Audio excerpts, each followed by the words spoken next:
చిన్న ప్రార్థన చేసుకుని విధానం చేద్దాం. పరలోకమందున్న మా కన్న తండ్రి, నీ యొక్క పరిశుద్ధమైన పాదాలకు నమస్కారం తెలియజేస్తూ ఉన్నాం. మరొక దినాన్ని మాకు అనుగ్రహించినందుకు స్తోత్రాలు. చదవబడుతున్న ఒక లేఖన భాగాల్లో నుంచి మాతో మాట్లాడండి, మాకు నేర్పించండి. వినగల చెవులు, గ్రహించగల మనస్సును దయచేయండి. నీ పక్షాన నీవు నిలబెట్టుకున్న నీ దాసునైన నేను అల్పజ్ఞుడను, పాపిని, నిష్ప్రయోజకుడను. కేవలం నీ ప్రేమ, నీ కృపచేత మాత్రమే నీవు నిలబెట్టావు. మా అందరితో మాట్లాడండి. అభ్యంతరపరచ చూచే సాతాను, దురాత్మ, చీకటి శక్తుల ప్రభావాన్ని తొలగించండి. మీ కొరకు ఉన్నతంగా నేర్చుకున్నట్లుగా దీవించమని క్రీస్తు యేసు పేరిట ప్రార్థిస్తున్నాము తండ్రి, ఆమేన్. ప్రేమనా దేవుని పిల్లరా,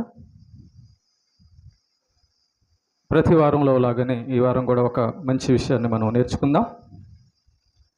అదేంటంటే,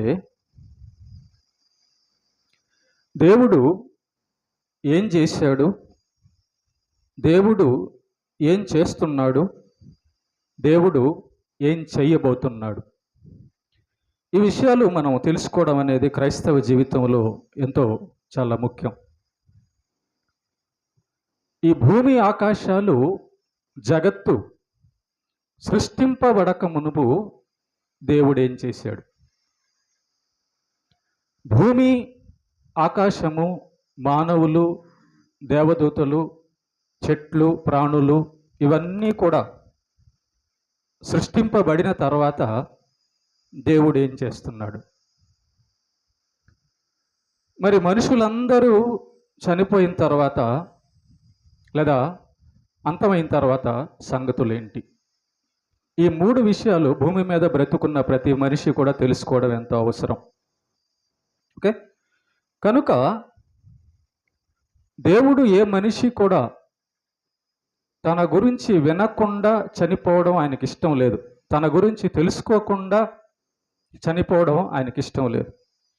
కనుక దేవుని యొక్క ప్రణాళికలో, దేవుని యొక్క ఆలోచనల్లో మనం కానీ ఈరోజు పాఠం ఆలోచన చేస్తే,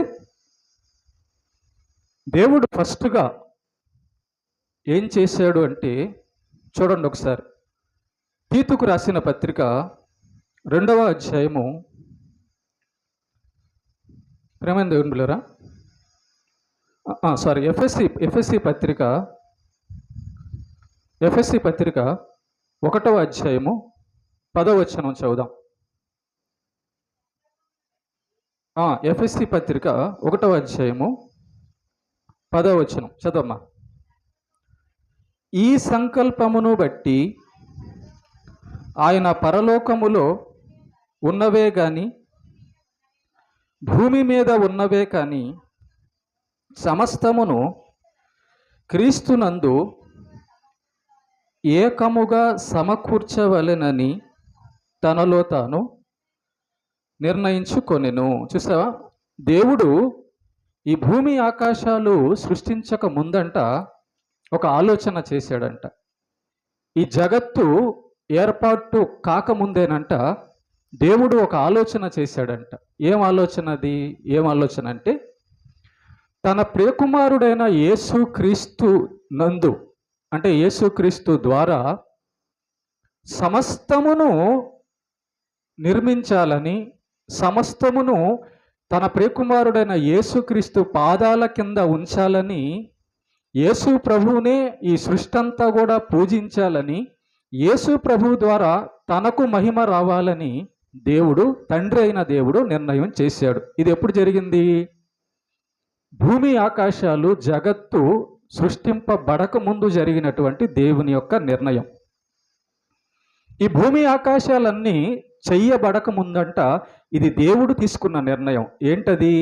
అప్పుడు తండ్రి అయిన దేవుడు, తన కుమారుడైన యేసుక్రీస్తు ప్రభు, పరిశుద్ధాత్మ, ఈ ముగ్గురు కలిసి తీసుకున్న నిర్ణయం ఏంటంటే, యేసు ప్రభు ద్వారా, యేసు ప్రభు నందు, యేసు ప్రభు పాదాల దగ్గరికి సమస్తము రావాలని తండ్రి అయిన దేవుని యొక్క కోరిక అంట. ఇది జరిగింది మొట్టమొదట. ఇప్పుడు భూమి ఆకాశాలు సృష్టించబడక ముందు. ఒకసారి గమనించండి, ఈ భూమి మీద ప్రతి దేశంలో యేసు ప్రభు గురించిన సువార్త ఎందుకు వినబడింది? ఈ భూమి మీద ప్రతి ఇంటికి లేదా ప్రతి ఊరికి సువార్త ఎందుకు వెళ్తుంది? ఇది ఏంటంటే దేవుని యొక్క సంకల్పం. భూమి ఆకాశాలు చేయబడక ముందే దేవుడు మనుషులను చేసి వాళ్ళందరినీ కూడా యేసుక్రీస్తు ద్వారా తన దగ్గరికి తీసుకురావాలన్నది దేవుని యొక్క సంకల్పము. ఇది మొట్టమొదట జరిగినటువంటి విషయం. దేవుడు ఏం చేశాడు భూమి ఆకాశాలకు ముందు అంటే ఒక నిర్ణయం చేశాడు, ఒక ఆలోచన చేశాడు. ఏం ఆలోచన? యేసు ప్రభు ద్వారా మనుషులందరినూ తీసుకోవాలని. ఇంకో వచనం కూడా చదువుదాం. ఎఫ్ఎస్సి 1:5 కూడా చదవండి. ఎఫ్ఎస్సి 1:5 అదే అధ్యాయం. ఎట్లనగా తన ప్రియుని యందు అనగా యేసు ప్రభుని యందు తాను ఉచితముగా మనకు అనుగ్రహించిన తన కృపామహిమకు కీర్తి కలుగునట్లు తన చిత్త ప్రకారమైన దయా సంకల్పము చొప్పున యేసుక్రీస్తు ద్వారా తనకు కుమారులనుగా స్వీకరించుటకై మనలను ముందుగా తన కోసము నిర్ణయించుకొని మనము తన ఎదుట పరిశుద్ధులమును నిర్దోషములమై ఉండవలనని జగత్తు పునాది వేయబడక మునిపే ప్రేమ చేత ఆయన క్రీస్తులో మనలను ఏర్పాటు చేసుకొనను. చూసారా, ఇక్కడ మనం చదవబడిన వాక్యం గమనిస్తే యేసు క్రీస్తు ద్వారా తనకు కుమారులనుగా స్వీకరించాలని దేవుడి యొక్క సంకల్పం అంట. అంటే ఎవరైతే యేసు ప్రభుని నమ్ముకుంటారో ఆ నమ్ముకున్న వాళ్ళందరినీ దేవుడు తన పిల్లలుగా అనుకోవాలనుకున్నాడు, తన పిల్లలుగా చేసుకోవాలనుకున్నాడు. యేసు ప్రభు ద్వారా మాత్రమే తనకు పిల్లలుగా అవ్వాలని తండ్రి అయిన దేవుడు పరలోకంలో ఒక నిర్ణయం తీసుకున్నాడు. ఆ పరలోకంలో తీసుకున్న నిర్ణయం ప్రకారమే ఇదిగో ఇవన్నీ కూడా జరిగాయి, ఇవన్నీ కూడా జరుగుతున్నాయి, రాబోయేవన్నీ కూడా జరుగుతాయి. కాబట్టి 3 విషయాలు మనం ఆలోచన చేస్తున్నాం. మొట్టమొదటి విషయం ఏంటంటే అసలు ఈ సృష్టి అంతా ఎందుకు ఏర్పడింది, ఈ మానవులు ఎందుకు ఏర్పాటు చేయబడ్డారు, ఈ ఆకాశాలు నక్షత్రాలు ఇవంతా కూడా ఎందుకంటే యేసు ప్రభు పాదాల దగ్గరికి తండ్రి అయిన దేవుడు మనుషులందరూ రావాలని నిర్ణయం చేశాడంట. ఆ నిర్ణయం ప్రకారమే ఇదంతా జరిగింది. నెంబర్ 1. కాబట్టి ఒకసారి ఆలోచన చేద్దాం. సర్వ సృష్టికి సువార్త వెళ్ళింది. సర్వ సృష్టికి దేవుడు సువార్తను తీసుకెళ్ళాడు. దీంట్లో భాగంగా మీరు అనుకుంటున్నారు, చాలామంది ఏమనుకుంటారంటే వీళ్ళకేం మతపిచ్చా ఏంటి, వీళ్ళకి మతపిచ్చా, బైబిల్ ఒకటి పట్టుకొని సువార్త చేస్తుంటారు, బైబిల్ ఒకటి పట్టుకొని యేసయ్య నిజమే దేవుడు అంటారు, బైబిల్ పట్టుకొని చెప్తూ ఉంటారు, వీళ్ళకేం పని లేదా, మా దేవుడి గురించి మేము చెప్పుకోం కదా అంటారు కొంతమంది. వాళ్ళకి తెలియని విషయం ఏంటంటే ఇది మానవుని యొక్క ఆలోచన కాదు, దేవుని యొక్క నిర్ణయం, దేవుని యొక్క అధికారం, దేవుని యొక్క సంకల్పం. కాబట్టి యేసు ప్రభు నుండి, ప్రవక్తల నుండి, అపోస్తలుల నుండి దేవుని యొక్క మాట తనను నమ్మిన భక్తుల నోట నుండి ఈ భూలోకం మొత్తానికి వెళ్ళింది. ఇది ఆలోచన అన్నమాట. అందుకే గుర్తుపెట్టుకోండి, ప్రధానమంత్రులు చనిపోయారు, వాళ్ళ చరిత్ర అయిపోయింది. ముఖ్యమంత్రి చనిపోయాడు, చరిత్ర అయిపోయింది. రాజులు చనిపోయారు, వాళ్ళ చరిత్ర అయిపోయింది. కానీ ఈ యేసు ఏంటి 2000 సంవత్సరాల నుంచి మోగుతున్నాడు? ఆ యేసు ఏంటి 2000 సంవత్సరాల నుంచి అసలు ఆయన పేరే భూమి మీద నుంచి పోవడం లేదు, పోదు. ఎందుకు పోదంటే ఆయన కోసమే ఈ భూమి, ఆయన కోసమే ఈ మనుషులు, ఆయన కోసమే ఈ సృష్టి.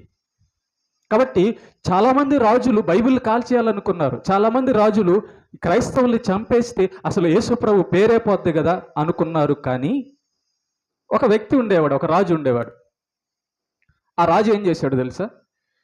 వీళ్ళు యేసు యేసు అంటున్నారు, ఎలాగైనా ఈ యొక్క యేసు యొక్క శిష్యులను, క్రైస్తవులను చంపేసేస్తే ఇక ఈ క్రైస్తవ్యం, ఈ యేసు అనే పేరు ఇంకెక్కడికి వెళ్ళదు కదా అని చెప్పి అనుకున్నాడు.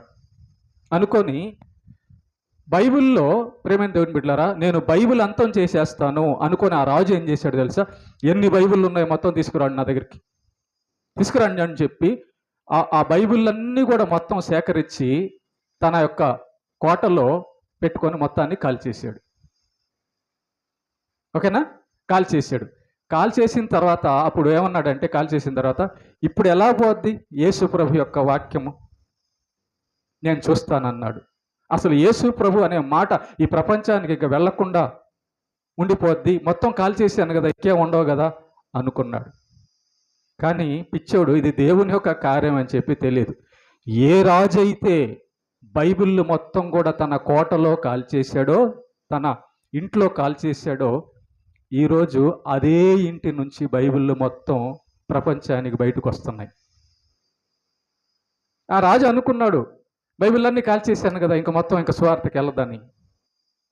పిచ్చోడు ఏంటంటే దేవుని కార్యం అని తెలియక అలా చేశాడు. ఆ రాజు చనిపోతాడు.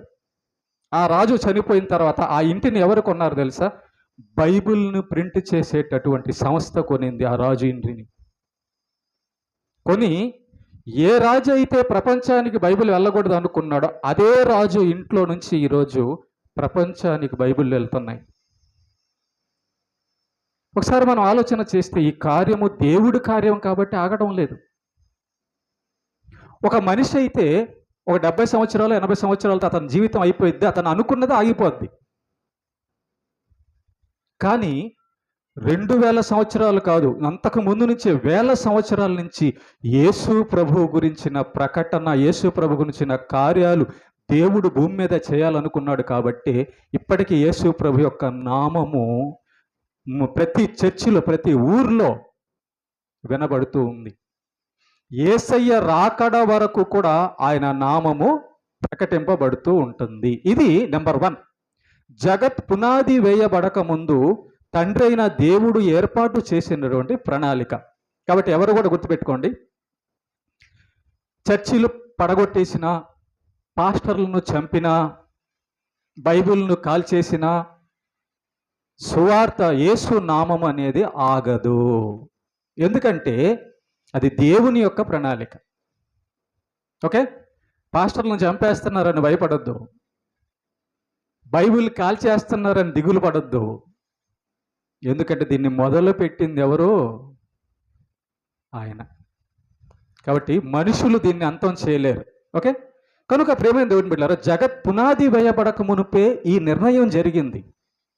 అందుకే ఆ నిర్ణయాన్ని బట్టి ఈరోజు మనం ఆయన్ని నమ్ముకున్నాం. ఆయన మనల్ని మన దగ్గరకు వచ్చాడు. మొదట ఆయన మన దగ్గరకు వచ్చాడు, తన గురించి తాను తెలియచేసుకున్నాడు. తెలియచేసుకొని యేసు ప్రభు ద్వారా మనల్ని కుమారులుగా కుమార్తెలుగా స్వీకరించాలన్నది ఆయన యొక్క ప్రణాళిక. కాబట్టి చూడండి, మనం యేసు ప్రభుని నమ్ముకున్నాము, యేసుక్రీస్తు ద్వారా తండ్రి అయిన దేవుని దగ్గరికి మనం చేర్చబడతాం. ఇది ప్రణాళికలో మొదటి భాగం. ఓకే? మరి ఈ యొక్క యేసు ప్రభువును నమ్ముకునే వాళ్ళు ప్రేమైన దేవుని బిడ్డలారా, ఎందుకు యేసు ప్రభువును నమ్ముకున్నారు? జాగ్రత్త వినండి. ఈ యొక్క విషయాలు జాగ్రత్త వినకపోతే మీరు సాతాను వలన ప్రేరేపింపబడి తొలగిపోతారు. జాగ్రత్త వినండి. అసలు మనం యేసు ప్రభువును ఎందుకు నమ్ముకున్నామో తెలుసా? చాలామంది ఈ లోకంలో యేసు నామము తలవంగానే వీళ్ళందరూ క్రైస్తవులే అనుకుంటారు. అందరూ క్రైస్తవులు కారు, అందరూ దేవుని బిడ్డలు కారు. యేసు నామము పలికినంత మాత్రాన అందరూ పరలోకం వెళ్ళరండి. అవతలలో కూడా యేసు ప్రభు దేవుడే అంటారు, వాళ్ళు పరలోకం రారు. ఓకే? మరి ఎవరు నిజంగా యేసు ప్రభుని నమ్ముకున్న వాళ్ళు? మనలో యేసు ప్రభుని నమ్ముకున్నది ఎవరు? దేన్ని బట్టి మనం యేసు ప్రభుని నమ్ముకున్నామో ఈరోజు మీకు తెలియచేస్తాను. జాగ్రత్తగా. ఎవరు పరలోకం వెళ్తారో, ఎవరు నిజంగా యేసు ప్రభుని నమ్ముకున్న వాళ్ళు ఇక్కడ ఉన్న వాళ్ళల్లో ఈరోజు దేవుని యొక్క వాక్యంలోంచి తేలిపోద్ది. నువ్వు డబ్బుల కోసం వస్తే యేసు ప్రభువును నమ్ముకున్న వాడివి కాదు. నువ్వు ఆరోగ్యం కోసం వస్తే యేసు ప్రభువును నమ్ముకున్న దానివి కాదు. ఒక ఉద్యోగం కోసం వచ్చినా, ఒక పెళ్లి కోసం వచ్చినా, ఈ లోకంలో ఉన్నదా దేని కోసం నువ్వు వచ్చినా నువ్వు పరలోకం వెళ్ళవు. వాళ్ళు క్రైస్తవులు కాదు. మరి ఎవరు క్రైస్తవులు? చూద్దాం ఒకసారి. తీతు రాసిన పత్రిక 2వ అధ్యాయము 14వ వచనం చదవండమ్మా. ఆయన సమస్తమైన దుర్నీతి నుండి మనలను విమోచించి సత్క్రియల యందు ఆసక్తి గల ప్రజలను తన కోసము పవిత్రపరచుకొని తను రిక్తుగా చేసుకున్నట్టుకు తను తానే మన కొరకు అర్పించుకుని. జాగ్రత్తనండి, ఇక్కడ క్రైస్తవులు ఎవరంటే, ఇక్కడ కూర్చున్న వాళ్ళల్లో క్రైస్తవులు ఎవరు, యేసును నమ్ముకున్న వారు ఎవరు, పరలోకానికి వెళ్ళే వాళ్ళు ఎవరంటే చెప్తున్నాను, జాగ్రత్తనండి. విమోచించబడడానికి ఎవరైతే ఇష్టపడ్డారో, విమోచన అంటే అప్పుల బాధ నుంచి కాదండి, రోగాల బాధ నుంచి కాదండి, లేదా పెళ్లి గురించి కాదు, పిల్లకాయల గురించి కాదు, లేదా ఇంకోటి కాదు. మీలో ఎప్పుడైనా నా వైపు చూడండి, అందరు నా వైపు చూడండి. మీలో ఎప్పుడైనా నేను పాపిని, ఈ భయంకరమైన పాపాలు చేస్తున్నాను, ఈ పాపము నుంచి నేను విడిపోతే బాగుంటుంది, ఈ పాపము నుంచి నేను విమోచింపబడితే బాగుంటుంది, ఈ పాపము నాకు నచ్చడం లేదు అనే ఆలోచన కలిగి ఎవరైనా భక్తి చేస్తుంటే వాళ్ళు యేసు ప్రభు సెలెక్ట్ చేసుకున్న వాళ్ళు అని అర్థం. అదే ఇక్కడ రాసి ఉంది. తీతు పత్రిక 2వ అధ్యాయము 4వ వచనం ఏమని చెప్తుంది? మళ్ళీ చదువుదాం ఒకసారి. ఆయన సమస్తమైన దుర్నీతి నుండి, చూసారా, సమస్తమైన దుర్నీతి నుండి మనలను విమోచించినట. ఇప్పుడు మనం పరలోకం వెళ్ళాలంటే ఆరోగ్యంగా ఉండాలా, డబ్బు ఉండాలా, చదువు ఉండాలా, అందం ఉండాలా, బలం ఉండాలా, పరిశుద్ధత ఉండాలా? ఏమ్మా, పరలోకం వెళ్ళాలంటే ముందు ఏముండాలి అంటే, ఉద్యోగస్తులు ఎవరు, ఉద్యోగం ఉంటేనే పరలోకం వెళ్తారా? ఉద్యోగం లేకపోయినా వెళ్తారా? లేకపోయినా వెళ్తారు. ఆరోగ్యం ఉంటేనే పరలోకం వెళ్తారా? లేకపోయినా వెళ్తారా? లేకపోయినా వెళ్తారు. అందం ఉంటేనే, బలం ఉంటేనే, బలగం ఉంటేనే వెళ్తారా? లేకపోయినా వెళ్తారా? లేకపోయినా వెళ్తారు. గుర్తుపెట్టుకోండి, పరలోకం అనేది పరిశుద్ధులు ఉండేటటువంటి, పరిశుద్ధ దేవుడు ఉండేటటువంటి స్థలం. ఇప్పుడు మీరు చెప్పండి, పరిశుద్ధుడైన దేవుడు ఉండే స్థలానికి వెళ్ళాలి అంటే ఇప్పుడు కన్ను మూస్తే నువ్వేం చాలామంది ఏం బాధపడుతున్నారంటే, అయ్యో నాకు ఉద్యోగం లేదే, నాకు డబ్బు లేదు, నాకు అందం లేదు, నాకు ఆరోగ్యం లేదని బాధపడుతున్నావు. రైట్, కోరుకోవచ్చు, తప్పు లేదు. ఈ క్షణమే ఇదే నీకు చివరి దినం అయితే, నాకు ఉద్యోగం ఉంటే చాలు అనుకున్న వాళ్ళు, నాకు ఆరోగ్యం ఉంటే చాలు, డబ్బు ఉంటే చాలు అనుకున్న వాళ్ళు, ఆ డబ్బు, ఆ పరలోకం, ఆ ఆరోగ్యంతో పరలోకం సంపాదించుకోలేరు.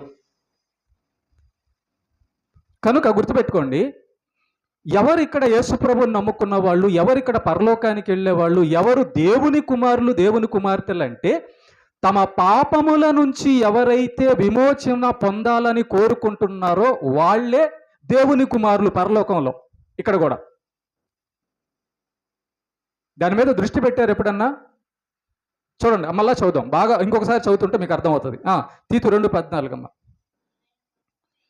ఆయన సమస్తమైన దుర్నీతి నుండి మనల్ని, ఆయనంట సమస్తమైన దుర్నీతి నుండి విమోచించాలని అనుకున్నాడంట పరలోకపు తండ్రి యేసు ప్రభువు.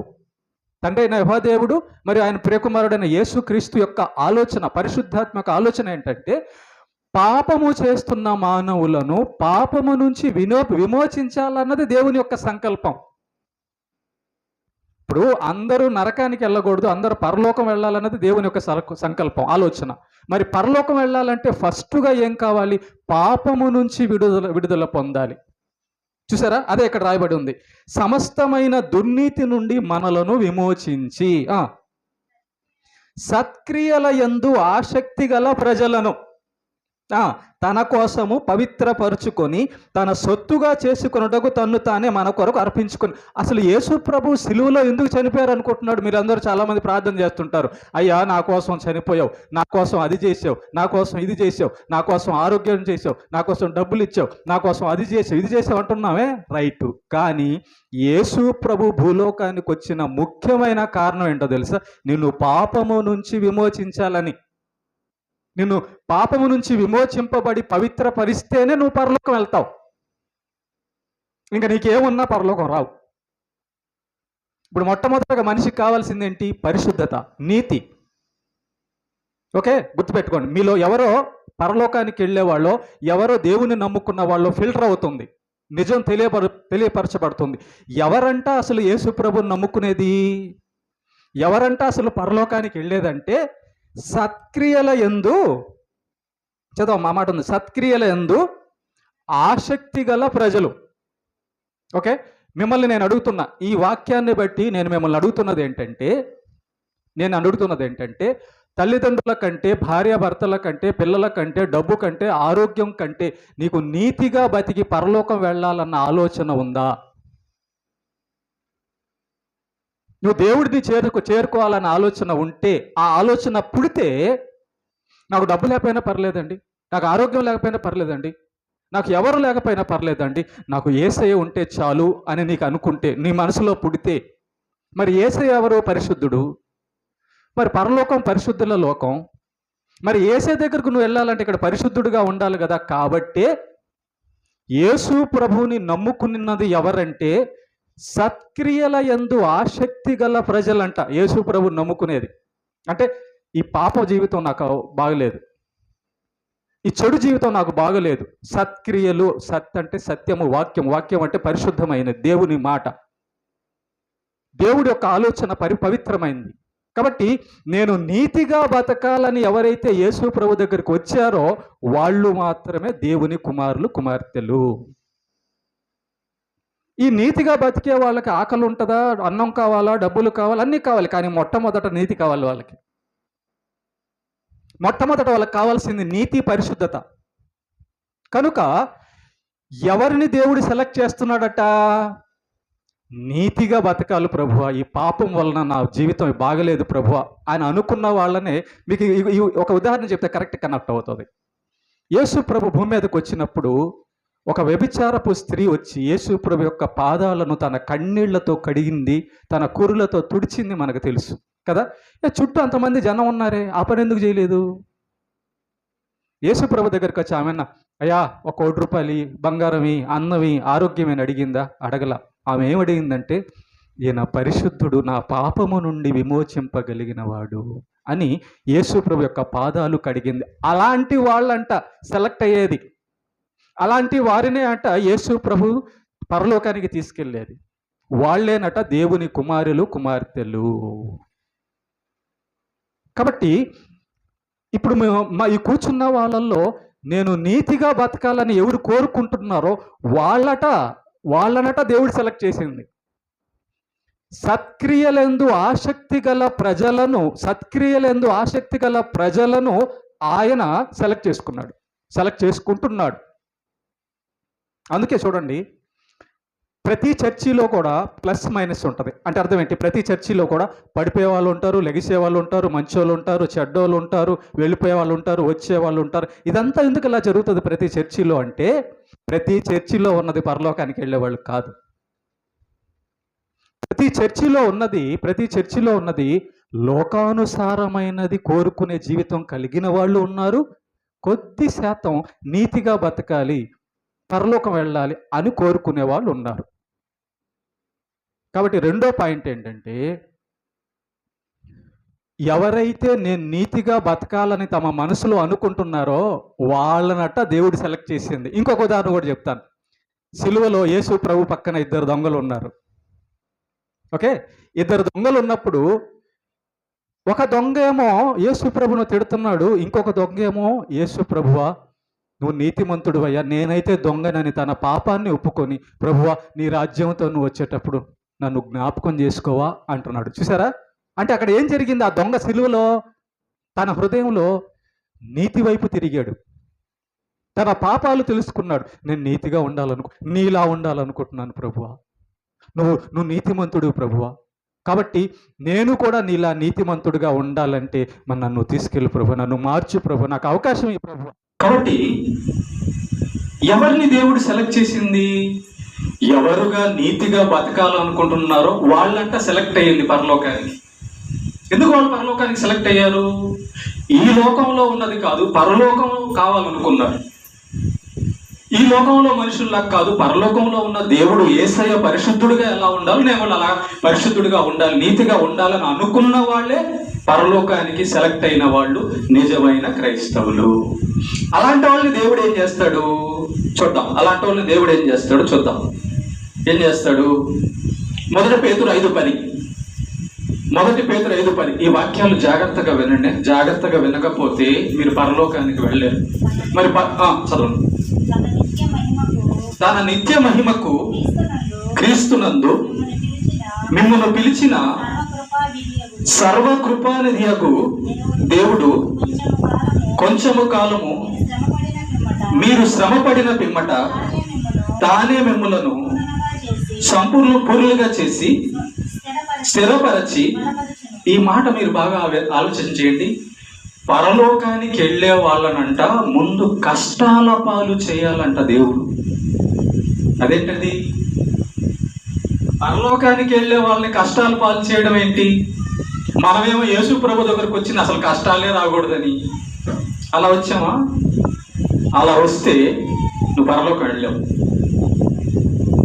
నేను యేసు ప్రభు దగ్గరకు వచ్చి అసలు కొంచెం కూడా కష్టపడకూడదు, సుఖంగా ఉండాలంటే నువ్వు పరలోకానికి వెళ్ళలేవు. నువ్వు పరలోకం కోసం రాలేదనమాట. అప్పుడు దేనికోసం వచ్చినట్టుగా? సుఖం కోసం వచ్చినట్టు. ఇక్కడ దేవుడు ఏం చెప్తున్నాడు?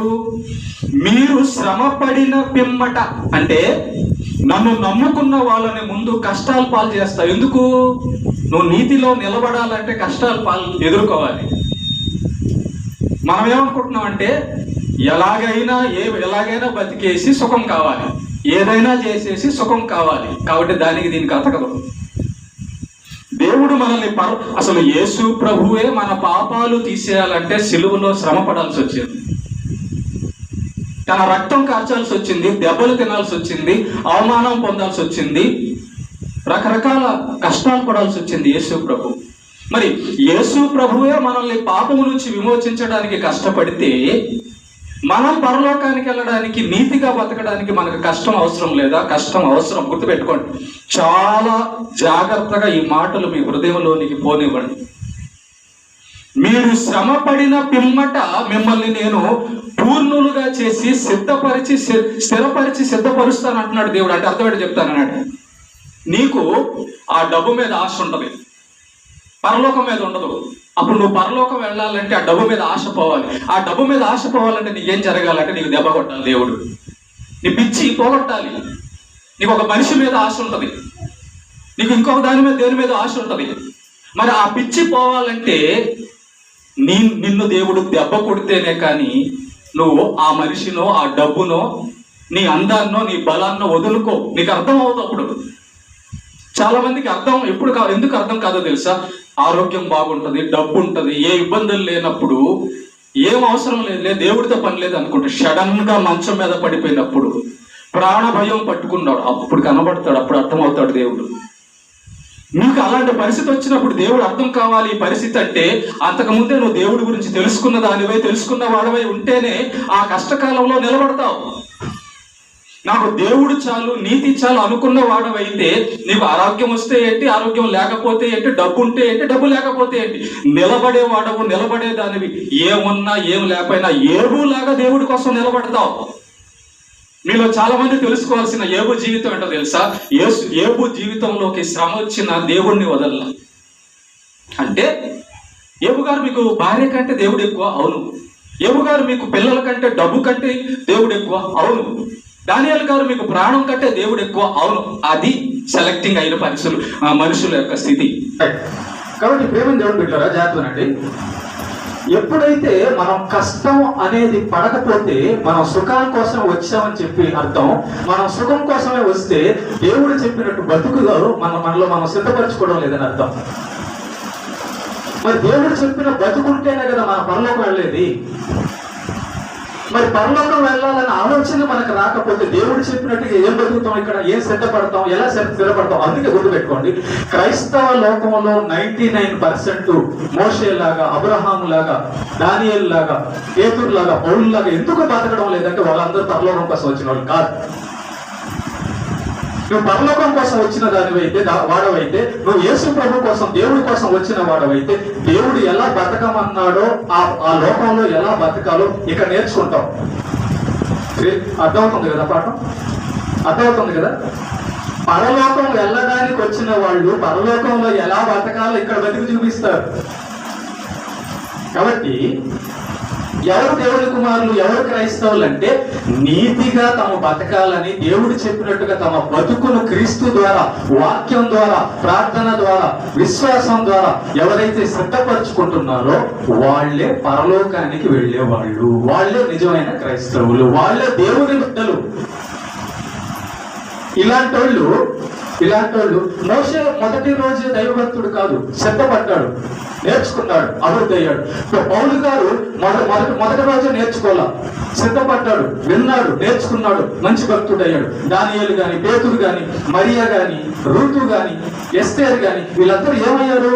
నేర్చుకున్నారు, చనిపోయే లోపల నీతిమంతులయ్యారు.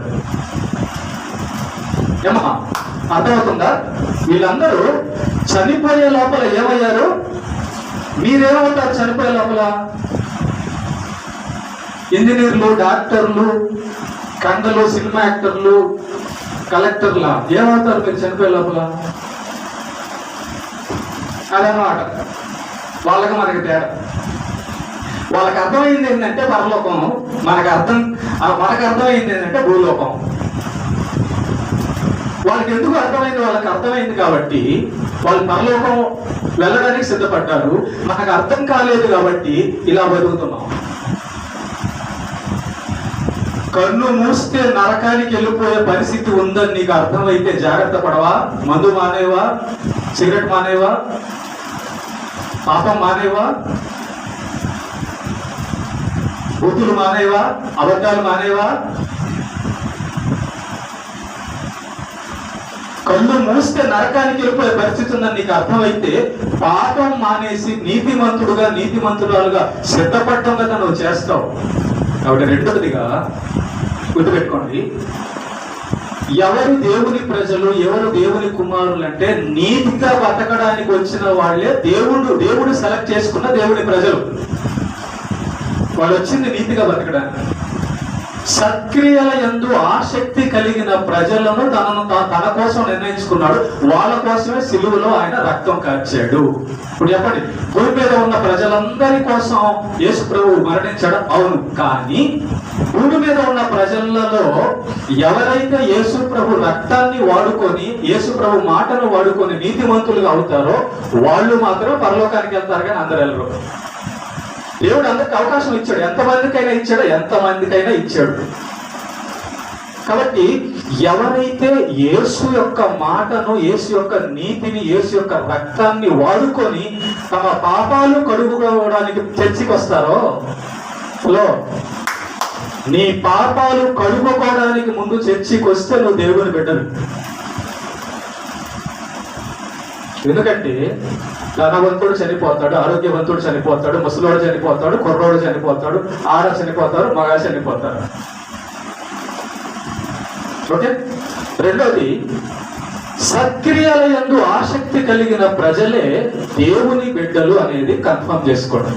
పరలోకం వెళ్ళే వాళ్ళని కన్ఫర్మ్, వాళ్ళే యేసు ప్రభు గురించి ఎరిగిన వాళ్ళని కన్ఫర్మ్ చేసుకోండి దేవుడి వాక్యాన్ని బట్టి. ఓకే.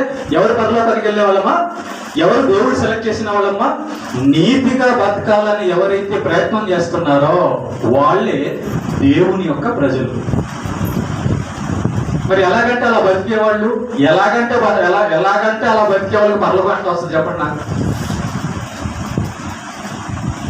ఏమండి, 70-80 సంవత్సరాల గ్యారెంటీ లేని జీవితం. రేపు కన్ను మూస్తావో లేదో తెలియదు, కానీ మన ఆలోచనలు ఎట్లా పరిగెడుతున్నాయి? అది తినాలి, ఇది చేయాలి, అది కట్టుకోవాలి, ఇది సంపాదించాలి. ఇవన్నీ నీతో వస్తాయా? వీళ్ళందరూ నీతో వస్తారా? ఓకే. కనుక సత్యం ఇది. ఓకే. దేవుడు చెప్పినట్టుగా నీతిగా బతకడానికి, నా పాపాలన్నీ పోగొట్టుకోవడానికి చర్చికి వస్తున్నాను, చర్చికి వెళ్ళాలి అనుకున్నవాడు ఇక దేవుడు ఎందుకు వదిలిపెడతాడండి? మీలో ఎవరైనా ఏడుస్తుంటే, నీకు నా బాధలు పోలేదని మీలో ఎవరైనా ఏడుస్తుంటే యేసు ప్రభు నీకు అర్థం కాలేదని అర్థం. ఏమంటే రంపాలతో కోసారండి క్రైస్తవుల్ని, దేవుని బిడ్డల్ని సిలువ వేశారండి యేసు ప్రభుని నమ్ముకున్నందుకు. వాళ్ళు ఎందుకు దేవుడిని వదిలేయలేకపోయారు? పరలోకం అర్థమైంది వాళ్ళు. ఓకే. రెండో పాయింట్, ఎవరు దేవుడు సెలెక్ట్ చేసుకున్న ప్రజలు అంటే నీతిగా బతకాలని ఎవరైతే వచ్చారో వాళ్ళే దేవుడు సెలెక్ట్ చేసుకున్న ప్రజలు. రెండో. ఇక మూడోది పోతే ప్రేమ దేవుని బిడ్డలారా, దేవుణ్ణి నమ్మని వాళ్ళు దేవుడు చెప్పినట్టుగా బతకని వాళ్ళు. వీళ్ళు ఎందుకు దేవుడు చెప్పినట్టుగా బతకలేకపోతున్నారు? సంఘంలో ఉన్న, చర్చిలో ఉన్న, బయట ఉన్నా అంటే దానికి కారణం దేవుడే చెప్పాడు. ఒక మనిషి దేవుడు చెప్పింది ఎందుకు చేయడం లేదు, దేవుడు చెప్పినట్టుగా ఎందుకు బతకడం లేదంటే దానికి కారణం దేవుడే చెప్పాడు. చూడండి ఒకసారి ఏంటి ఆ కారణం. ఎఫెసీయులకు రాసిన రోమాపత్రిక 1వ అధ్యాయము 28వ వచనం. రోమాపత్రిక 1వ అధ్యాయము 28వ వచనం చదవండి.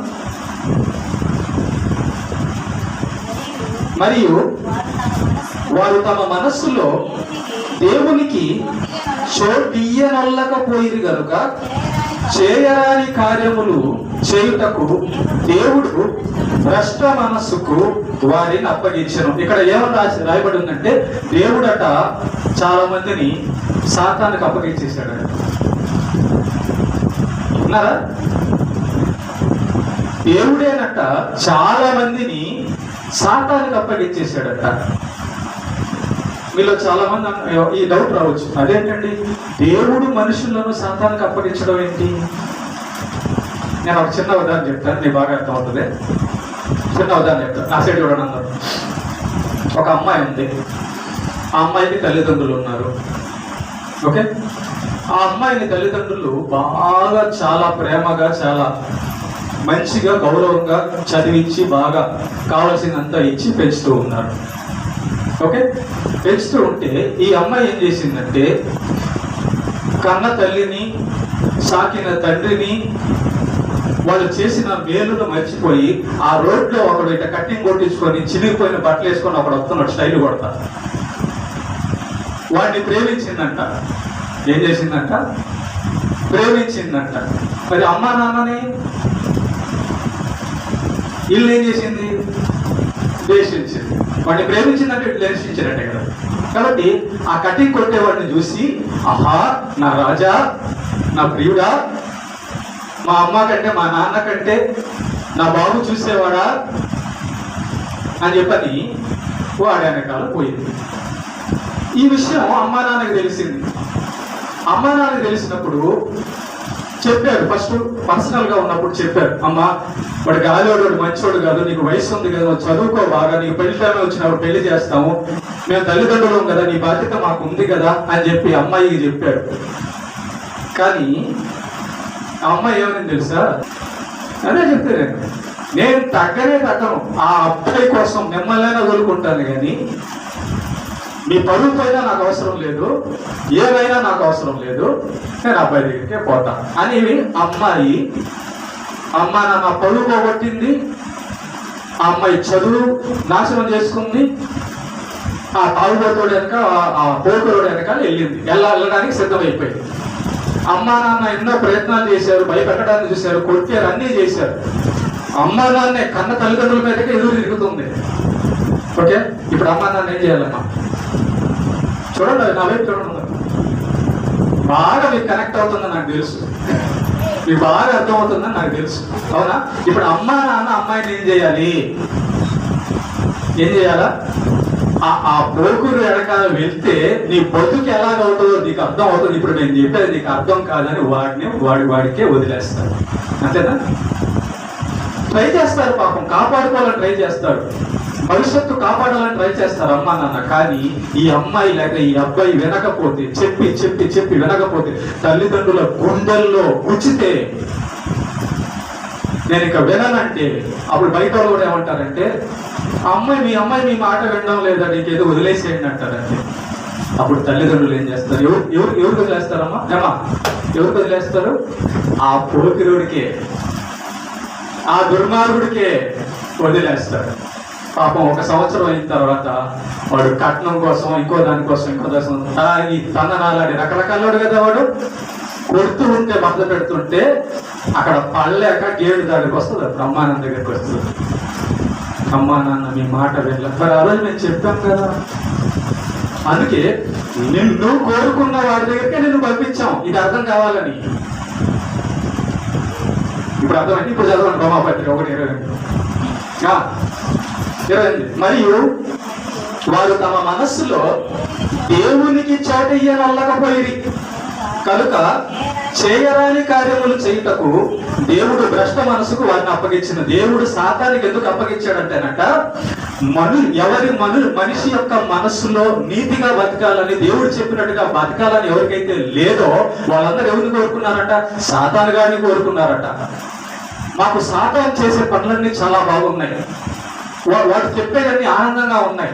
మందు తాగడం, సిగరెట్ తాగడం, బీడీ తాగడం, బూతులు మాట్లాడడం, సినిమా చూడటం, ఎంజాయ్ చేయడం, వ్యభిచారం చేయడం, ఇదంతా మన సూపర్ గా ఉంది మాకు. కాబట్టి మాకు సాతానే కావాలి. లోకం అదే కోరుకుంది, లోకం వాడినే కోరుకుంది. పరిశుద్ధుడైన దేవుణ్ణి, నీతిగా బతకమని చెప్పే దేవుణ్ణి, ప్రేమించే దేవుణ్ణి, సృష్టికర్త అయిన దేవుణ్ణి లోకం కోరుకుంటుందండి. దేవుడి పేరట తాగి తందనాలు చూడండి ఒకసారి బయట. ఆ బయట దేవుడి పేరు, దేవుడిదే. దేవుడు అంటే భయపడాలా, తాగాలా? మరి తాగుతున్నారేంది? సాతాను పనులండి. ఓకే, కాబట్టి ప్రేమ దేవుడు పెట్టారా? దేవుడట సాతానికి అప్పగించేశాడట. ఎవరిని? ఎవరైతే సాతాను చెప్పింది బాగుందో, ఎవరికైతే బాగుంటుందో, ఎవరైతే సాతాను చెప్పినట్టుగా బతకాలనుకుంటున్నారో అలాంటి వాళ్ళందరినీ దేవుడు సాతానికి అప్పగించేశాడట. కాబట్టి వాడు చెయ్యరాని పనులు చేస్తాడు, వాడు చెయ్యరాని పనులు మనల్ని చేత చేపిస్తాడు. కాబట్టి సాతాను చెప్పినట్టు చేసే వాళ్ళందరూ కూడా చెయ్యరాని పనులు చేసేవాళ్ళు. అందుకే చాలా మంది దేవుడు చెప్పినట్టు బతకడానికి ఇష్టం ఎందుకు లేదంటే ఇందుకే. సాతాను చెప్పినట్టుగా బతకడానికి ఇష్టపడేవాడు ఎవరు నీతిగా బతకడానికి ఇష్టపడ్డు. ఓకేనా? మూడో పాయింట్ ఏంటంటే గుర్తుపెట్టుకోండి, వారిని దేవుడు విడిచిపెట్టాడు. వాళ్ళు దేవుడిని విడిచిపెట్టారు కాబట్టి వారిని దేవుడు విడిచిపెట్టాడు. మీకు ఇక్కడ చాలా మంది కనబడుతుంటారు. కొందరు తాగే వాళ్ళు చర్చిలో కూడా, బయట కూడా చర్చిలో కూడా కొంతమంది తాగే వాళ్ళు కనబడతారు, కొంతమంది తిరిగే వాళ్ళు కనబడతారు, కొంతమంది బూతులు మాట్లాడే కనబడతారు, కొంతమంది అబద్ధాలు మాట్లాడే కనబడతారు, రకరకాల వాళ్ళు కనబడతారు. దీని అర్థం ఏంటంటే వీళ్ళందరూ భక్తులని కాదు, బయట వాళ్ళందరూ కూడా భక్తులని కాదు. వీళ్ళు ఎవరు అంటే తమ ఇష్టానుసారంగా సాతాను చెప్పినట్టు బతకడానికి ఇష్టపడిన వాళ్ళు. కాబట్టి వాళ్ళు బతుకు మారదు. నువ్వు ఎంతన్నా చెప్పు, గొడ్డు మీద వర్షం పడినట్టే, అంతే. కాబట్టి ఎందుకు వాళ్ళ జీవితంలో మార్పు కనబడదు, యేసు ప్రభు యొక్క క్రియలు కనబడవంటే వాళ్ళు సాతానికి తమను తాము అప్పగించుకున్నారు. వాళ్ళు దేవుడి దగ్గరకు వచ్చి మేము సాతాను చెప్పినట్టు బతకాలని కోరుకుంటున్నాం అనుకున్నారు. కాబట్టి దేవుడు సాతానికి వాళ్ళని అప్పగించేశాడు. కాబట్టి ఇప్పుడు పెట్టుకోండి, సాతాను చెప్పినట్టు బతకాలనుకున్న వారి జీవితంలో చనిపోయే వరకు కూడా మార్పే రాదు.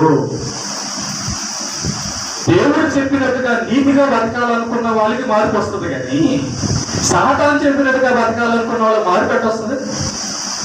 రాదు. మూడోదిగా దేవుడు వాళ్ళని సాతానికి విడిచిపెట్టాడు కాబట్టి వాళ్ళందరూ కూడా సాతాను కార్యాలు చేస్తూ ఉంటారు. ఓకే, ఇక ఇద్దరు మనకు వచ్చేసారు. ఎవరు? పరలోకానికి వెళ్ళడానికి ఎవరైతే సెలెక్ట్ అయ్యారో వాళ్ళు వచ్చారు, నరకానికి ఎవరైతే వెళ్ళాలో వాళ్ళు సెలెక్ట్ అయిపోయారు. భవిష్యత్తుకు ముందు దేవుడు ఏం చేశాడు? క్రీస్తునందుకు అందరిని ఎన్నిక చేయాలని అనుకున్నాడు. రెండోది ఏం చేశాడు? సువార్తను, తన గురించి సువార్తను ప్రకటింపచేసి ఈ లోకంలో పరలోకం రావాలని దేవుడు అందరినీ నియమించాడు, సువార్తికులు నియమించాడు, వాక్యాన్ని నియమించాడు. ఈ సువార్త విని, ఈ రక్షణ సువార్త విని ఎవరైతే మేము పాపం నుంచి విమోచింపబడాలి అని అనుకుంటారో, వాళ్ళ హృదయంలో అనుకుంటారో వాళ్ళు చర్చికి వచ్చేది ఎందుకంట? నీతిగా బతకడంట. మరి ఈ మాట విన్న తర్వాత కూడా నీతిగా బతకడానికి సిద్ధపడని వాళ్ళంతా ఎవరంట? సాతాను చేత నడిపింపబడుచున్న వారంట. ఇది మూడో. ఇక చివరి పాయింట్ ఏంటంటే భవిష్యత్తులో దేవుడు ఏం చేస్తాడు? ఫస్ట్ పాయింట్ లో దేవుడు యేసు ప్రభు నందు కుమారులుగా స్వీకరించడానికి నిర్ణయం చేసుకొని భూమి మీద ఉన్న మనుషులందరినీ క్రీస్తు దగ్గరికి నడిపించాలనుకున్నాడు. ఓకే, రెండో పాయింట్, ఈ దేవుని సువార్త మాట విని నీతిగా బతకాలని కొంతమంది అనుకున్నారు, సాతాను మాట విని చెడుగా బతకాలనుకొని ఎక్కువ మంది అనుకున్నారు. ఇది రెండో పాయింట్. మరి మూడో పాయింట్, మరణం తర్వాత ఏం జరుగుతుంది అంటే భవిష్యత్తులో దేవుడు ఏం చేయబోతున్నాడో చూద్దాం. కొరింథీయులకు రాసిన 2వ పత్రిక 5వ అధ్యాయము 10వ వచనం చదవండి ఒకసారి. కొరింథీయులకు రాసిన 2వ పత్రిక 5వ అధ్యాయం 10వ వచనం. ఎందుకనగా తాను జరిగించిన ఆ క్రియల చొప్పున అవి మంచివైనను సరే చెడ్డవైనను సరే వాడు జరిగించిన వాటి ఫలమును ప్రతివాడును పొందునట్లు మనమందరము క్రీస్తు న్యాయపీఠము ఎదుట నిలబడాలి. గుర్తుపెట్టుకోండి. 4వ పాయింట్ ఏంటంటే యేసు ప్రభు రెండవసారి ఈ లోకానికి రాబోతున్నాడు. ఆయన రెండవసారి వచ్చినప్పుడు ఈ భూమి ఆకాశాలు మొత్తం కూడా కాల్చివేయబడతాయి. ఈ భూమి ఆకాశాలు మొత్తం కాల్చివేయబడిన తర్వాత జరిగేది ఏంటంటే ఈ భూమి మీద ఒక మనిషి తాను బ్రతికిన కాలంలో ఏ పనులు చేశాడో ఆ పనులన్నిటి బట్టి యేసు ప్రభు యొక్క న్యాయ సింహాసనం దగ్గర తీర్పు పొందుతాడు. ఇది జరిగేది 4వ. ఈ 4వ పని దగ్గర 4వ తీర్పు దగ్గరే మనం తప్పించుకోవడానికే ఈ లోకంలో మనం నీతిగా బతుకుంటే మన రికార్డు అక్కడ తీసినప్పుడు ఇదిగో పలానా వ్యక్తి నీతిగా బతికేయడానికి కనబడుతుంది. కాబట్టి తీర్పు ఉంది, జాగ్రత్త. 4వది ఏంటంటే యేసు ప్రభు భూమి ఆకాశాలను మొత్తాన్ని కాల్చివేసి మనుషులందరికీ కూడా తీర్పు తీర్చబోతున్నాడు. అది భవిష్యత్తులో జరుగుతుంది. ఇక 4వ పాయింట్ నుంచి భవిష్యత్తులో జరగబోయేది. ఫస్ట్ పాయింట్ ఏమో భూమి ఆకాశాలకు ముందు జరిగింది, 2వ పాయింట్ ఏమో భూమి మీద జరిగింది, 3వ పాయింట్ కూడా భూమి మీద జరిగింది, 4వ పాయింట్ భూమి తర్వాత జరగబోతుంది. ఆ భూమి తర్వాత జరగబోయేది ఏంటంటే ఎవరైతే నీతిగా బతకడానికి భూమి మీద బతికున్నప్పుడు ప్రయత్నం చేయలేదో అలాంటి వారందరినీ కూడా వాళ్ళ క్రియలను చూపించి వాళ్ళ పనులన్నీ చూపించి మీరు ఇలా భూమి మీద బతికారు కాబట్టి మిమ్మల్ని నరకంలో పడేస్తున్నానని చెప్పి దేవుడు చెప్పినట్టుగా నీతిగా బతకడానికి ఇంట్రెస్ట్ లేని వాళ్ళందరినీ కూడా నరకంలో పడేయడం జరుగుతుంది భవిష్యత్తులో. మరి యేసు ప్రభువుని నమ్ముకొని నీతిగా బతకడానికి ఇష్టపడిన వాళ్ళ సంగతి ఏంటంటే వాళ్ళకి దేవుడు ఇదిగో కష్టపడ్డారు కదా, యేసు ప్రభు కోసం దెబ్బలు తిన్నారు కదా, యేసు ప్రభు కోసం అవమానాలు పొందారు కదా, అలాంటి వాళ్ళందరికీ కూడా ఒక గొప్ప మహిమ దేహాన్ని సిద్ధపరిచాడట. ఎలాంటి దేహం అది? మహిమ దేహం అంట. ఆ దేహానికి అసలు మరణం రాదు, ఆ దేహానికి అసలు నొప్పులు రావు, ఆ దేహానికి అసలు రోగాలు రావు. ఇలాంటి మహిమ దేహాన్ని అంటే దేవుడు ఎలాగైతే శాశ్వతంగా ఉంటాడో అలాగే ఆయనతో పాటు పరలోకంలో శాశ్వతంగా ఉండడానికి కావలసినటువంటి ఒక దేహాన్ని దేవుడు సిద్ధపరిచి బహుమానంగా ఇవ్వబోతున్నాడు. వీళ్ళ చాలా మంది ఒక ప్రశ్న వేసుకుంటారు. ఏంటి, నేను యేసు ప్రభువుని నమ్మిన తర్వాత నాకు ఎందుకు కష్టాలు వచ్చాయి? అసలు యేసు ప్రభువుని నమ్మిన తర్వాత కష్టాలు రాకపోతే నువ్వు దేవుడు బిడ్డవి కాదు. యేసు ప్రభువుని నమ్ముకున్న తర్వాత నీకు కష్టాలు వస్తేనే యేసు ప్రభు పాదాలు పట్టుకుంటావు. లేకపోతే చర్చి ఆదివారం అనుకో ఎవరి కాలు పట్టుకుంటావు? డబ్బులు ఎవడు ఇస్తాడో వాళ్ళ కాలు పట్టుకుంటావు పోయి. అవునా కదా? నేను ఎవరు సంతోషం పెడతారో వాళ్ళ కాలు పట్టుకుంటావు పోయి, కష్టాలు రాకపోతే.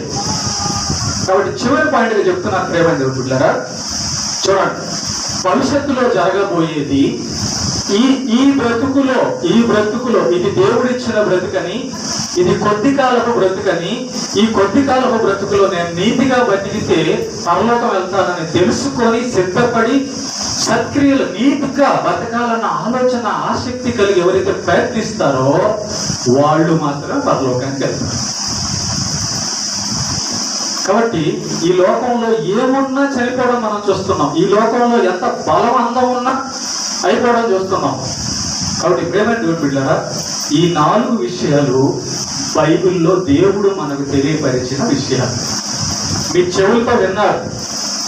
ఇది దేవుడి సృష్టి అని, క్రీస్తు ద్వారా సమస్తాన్ని దేవుడు సమకూర్చాలని అనుకున్నాడని, మనుషుల పాపాల నుంచి దేవుడు క్రీస్తు ద్వారా విమోచింపాలని చూస్తున్నాడని, సువార్త అందుకే వినబడిందని, నీతిగా బతకడానికి ఎవరైతే ఇష్టపడుతున్నారో వాళ్ళే దేవుని బిడ్డలని, నీతిగా బతకడానికి ఇష్టపడని వాళ్ళందరూ సాతాను చేత నడిపింపబడడానికి ఇష్టపడుతున్నారని దేవుడు వాళ్ళని విడిచిపెట్టేశాడని,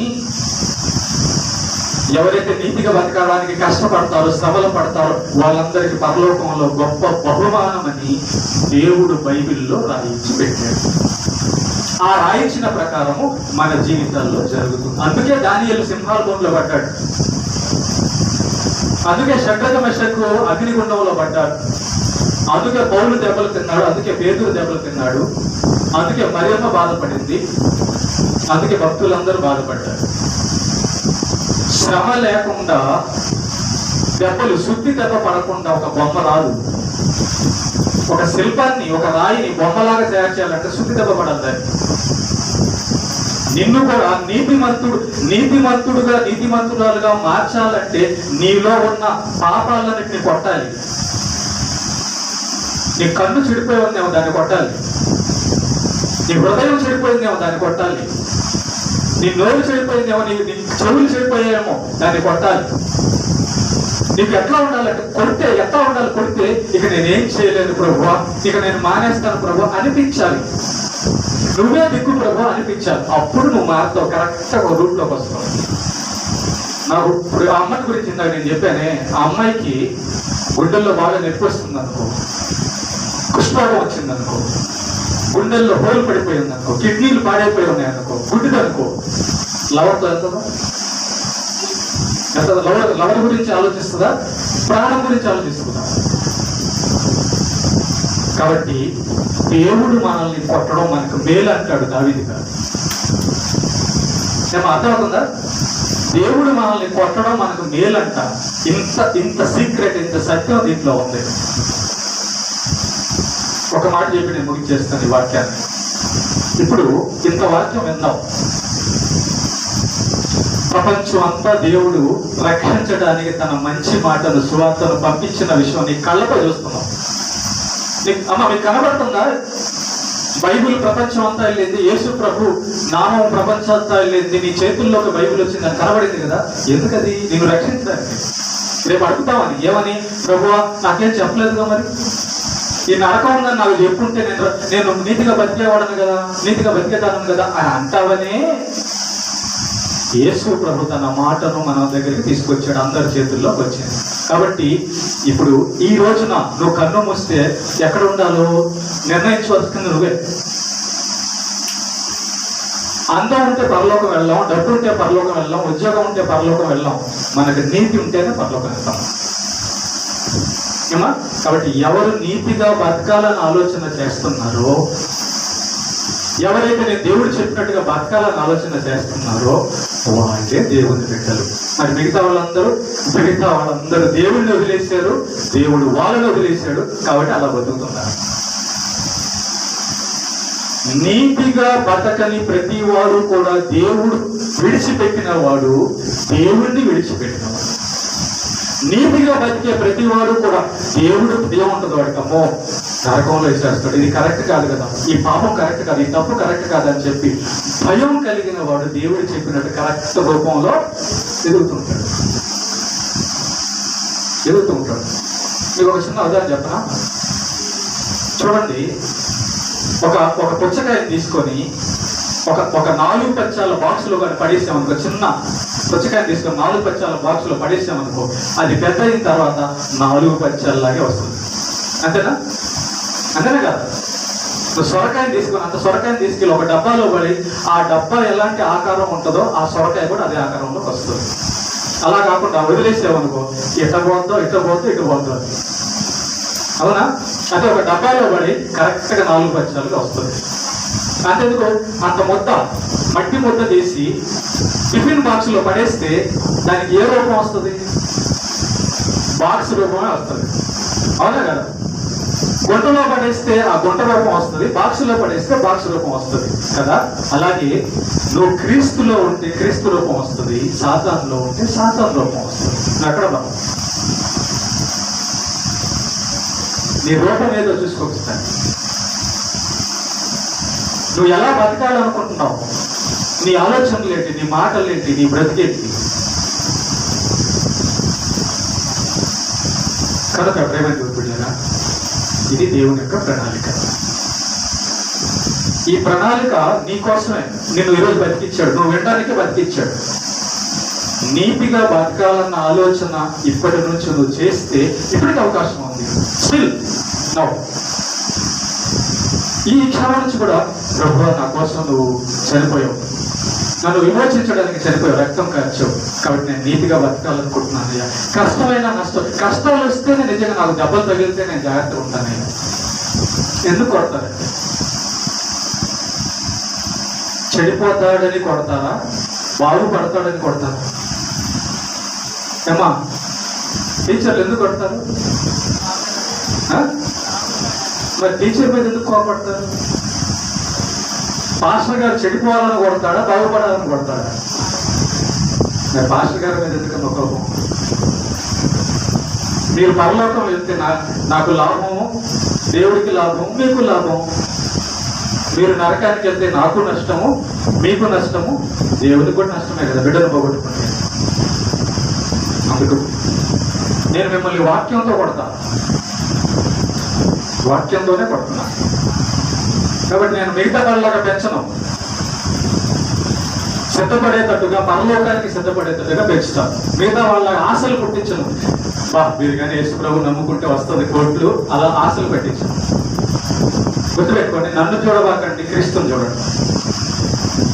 నేను పులిపీట మీద నిలబడి చెప్పే విషయం ఏంటంటే, మీరు క్రీస్తును పోలిన వారి సిద్ధపడాలి. నేను కూడా అలా ఉంటేనే కదా పరలోకానికి వెళ్తాను. నేను కూడా అందుకే నేర్చుకోవాలి, నేను కూడా ప్రయత్నించాను, ఎవరైనా సరే.